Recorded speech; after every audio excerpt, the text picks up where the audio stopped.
In this video we talk about D-Day, the all-or-nothing gamble that won WW2. The day that changed the world. June 6, 1944. A gray dawn rose over the English Channel, casting light on a scene that would mark one of the most decisive turning points in modern history. Known as D-Day, this was not just a military operation, it was the largest seaborne invasion ever attempted, the culmination of years of planning, secrecy, and desperation. It was a moment where failure could spell disaster, where success would crack the Nazi grip on Europe. Every man stepping onto those landing crafts knew one thing: they were heading straight into the jaws of hell.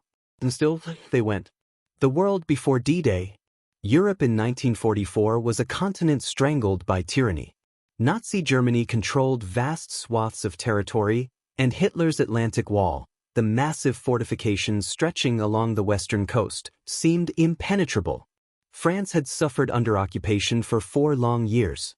The Eastern Front was soaked in Soviet blood, and Stalin's calls for a second front in the West grew louder with every passing month. The Allies knew they had to act. Air raids weren't enough. The Italian campaign had stalled. A bold move, one that would risk everything, was needed to strike at the heart of Hitler's empire. The gamble? A full-scale invasion of northern France. The planning and the deception.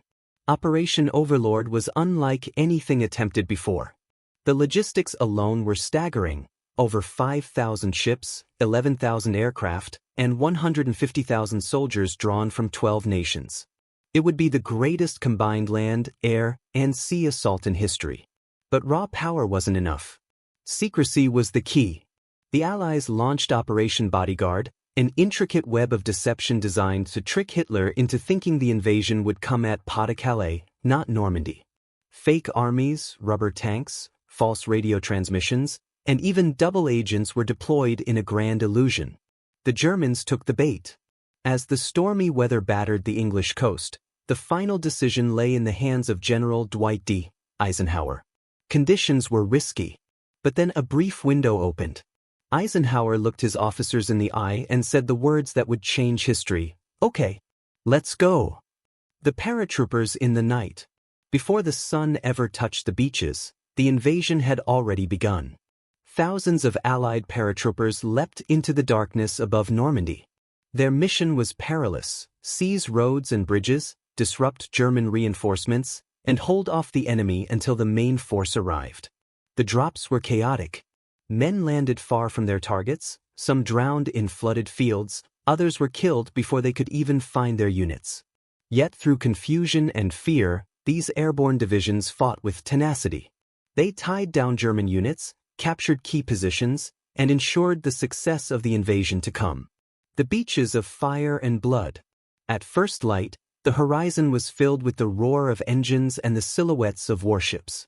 Then came the landing crafts, wave after wave of men crashing onto 5 key beaches: Utah, Omaha, Gold, Juneau, and Sword. At Utah, American forces made good progress despite early confusion.